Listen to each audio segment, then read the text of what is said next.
welcome back to my channel.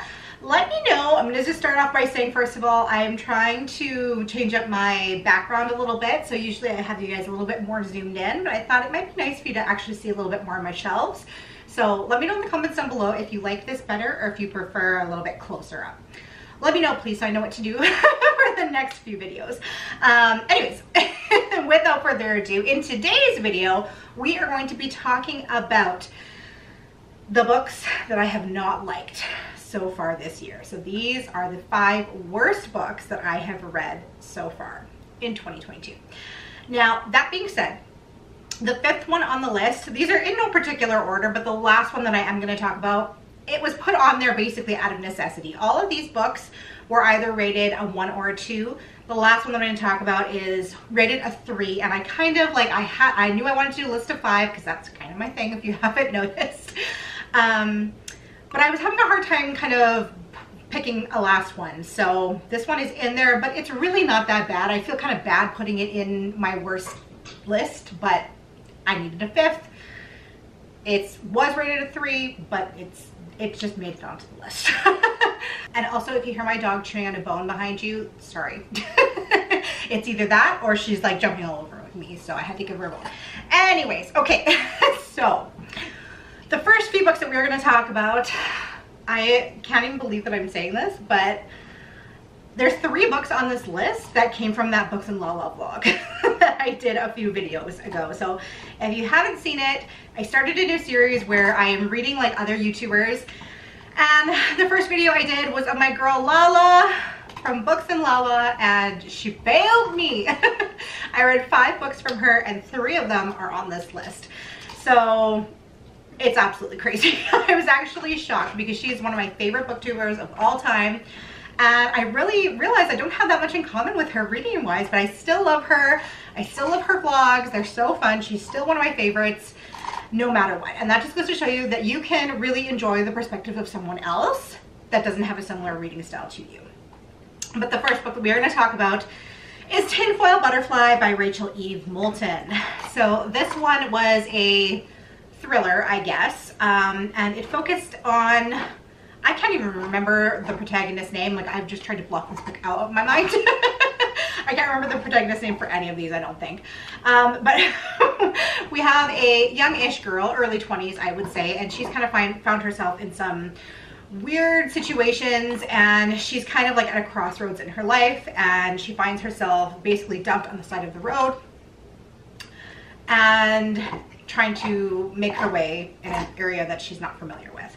She comes across this young boy and his tinfoil mask, and they kind of embark on this journey together of survivorship. Survivorship, is that a word? Of trying to survive. So they are, the little boy is kind of outrunning something, and she starts to feel responsible for this boy and really wants to help him, and in doing so she places herself in danger as well. And they're kind of out trying to escape something. I found it to be really lackluster. I didn't like the main character. For me, which I know not a lot of people, not everybody has to have this, but I feel like I have to kind of connect with the main character in some way, and just nothing about this character I was connecting with.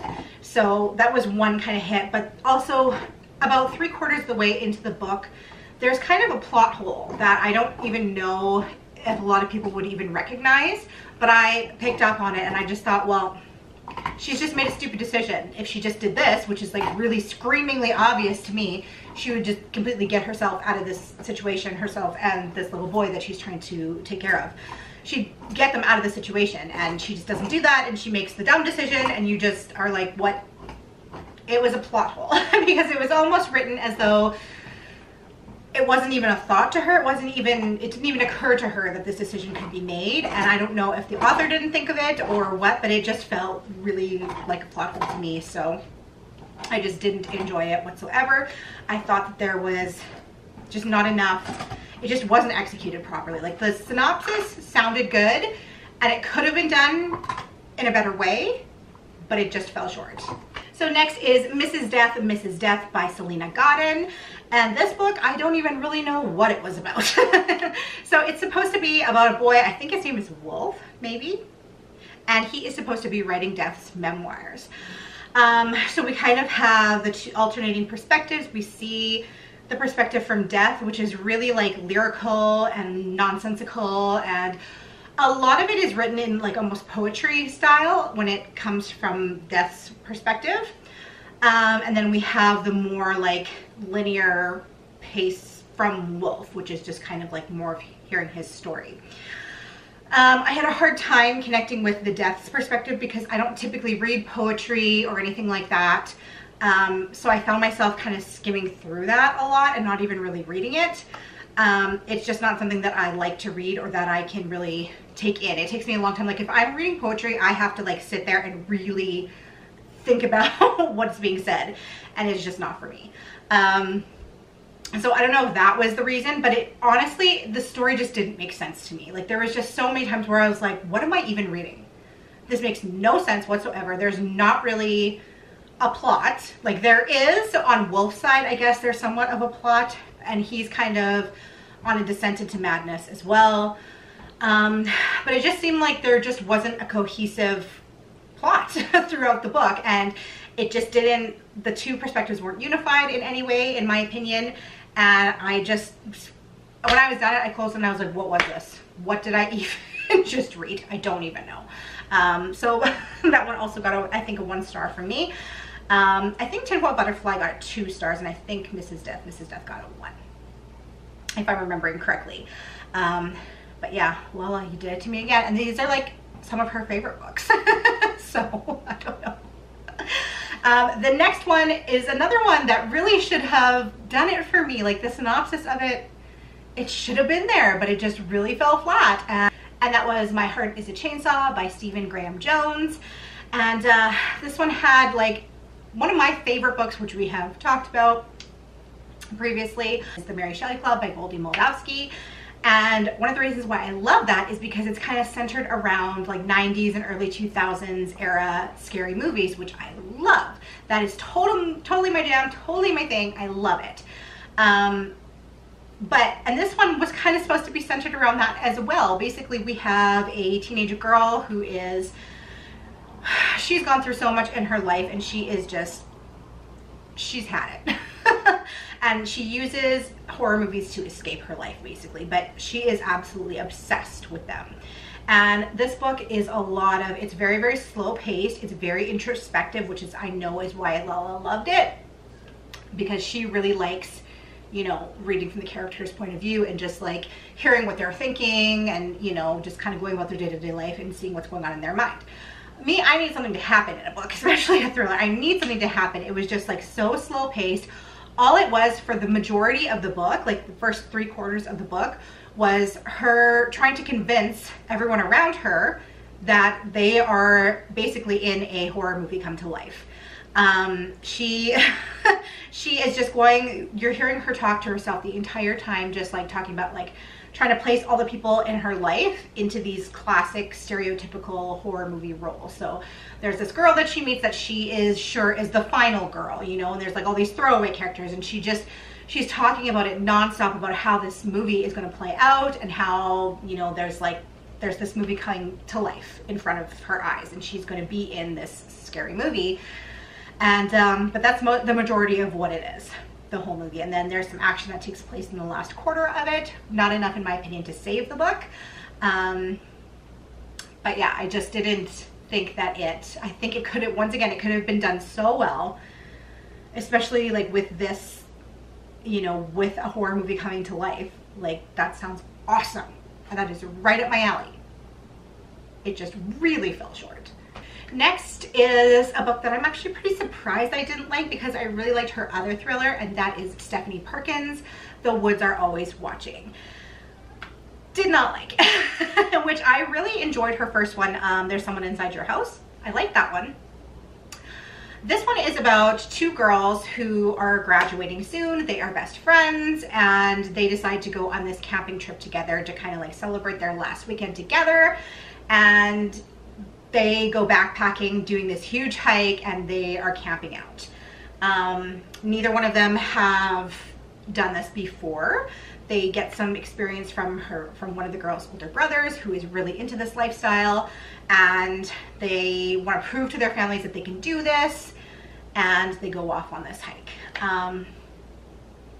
A lot of the time the girls are bickering together, and you kind of start to wonder, like, it's just them bickering, and neither one of them really wants to be there. So you're kind of wondering, A, why these girls are even friends to begin with, let alone like they are such best friends that they wanted to do this trip together to commemorate their time together, when they just fight the whole time. Like, it just seems weird. Like, why are you guys even friends? And second of all, there is something that happens, but it's very, it's not surprising whatsoever. Like, you are expecting something to happen, and it does. It doesn't really make a lot of sense.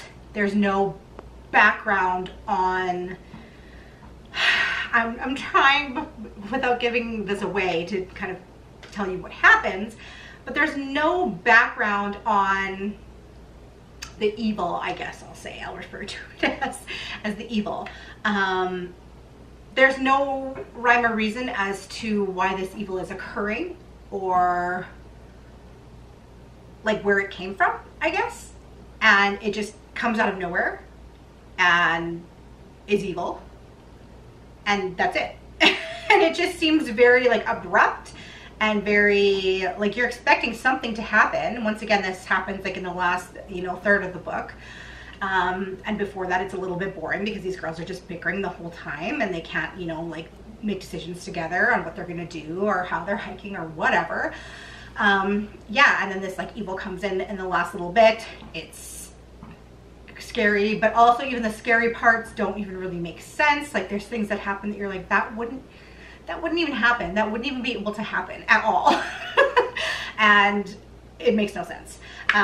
So yeah, it seemed like it was not really thought out very well. It almost seemed like she's on a deadline and she's just like, here you go. And it just wasn't, I don't know if it wasn't edited properly or if it was rushed or what, but it just didn't seem like it was very plotted out well. And the last book that we're going to talk about is the one that unfortunately is kind of lumped in with this list because it was kind of the worst of the best that I've read so far this year, and that is Dead and Breakfast by Kate Kingsley. And this is a series, it is a cozy mystery series. Now, I will say, like I said, this one I rated a 3, and its follow-up I also rated a 3. So there are 2 books in the series, and you can kind of tell that this series got cut short. So there's 2 or 3? I think there's 2. You can kind of tell that this series got cut short because at the end of the second book, you're expecting there to be a third book. There's, you know, a continuation that should be happening, but the book just never got made.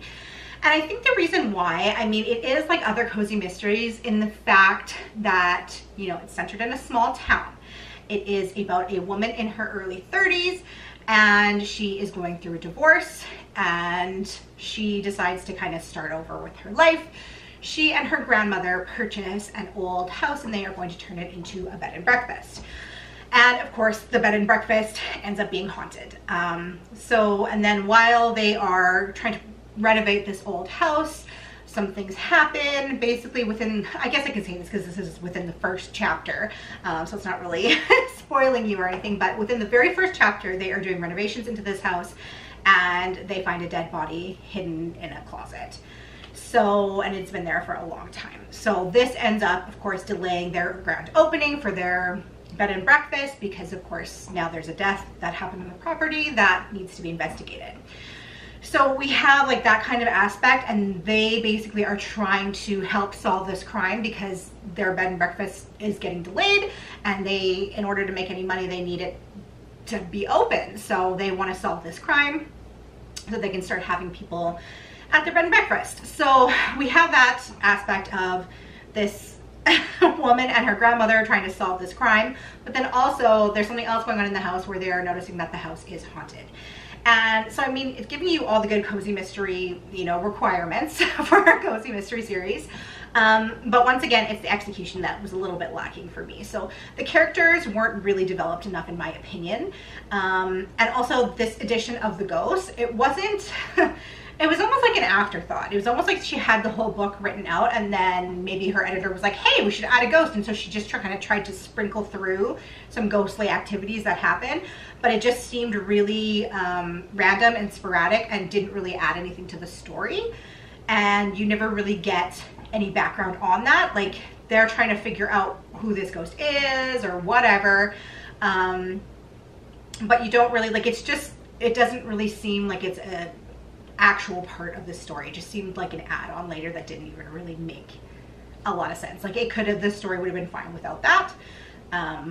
So I'm not sure why they even added that part in if they weren't going to actually like weave it correctly throughout the book.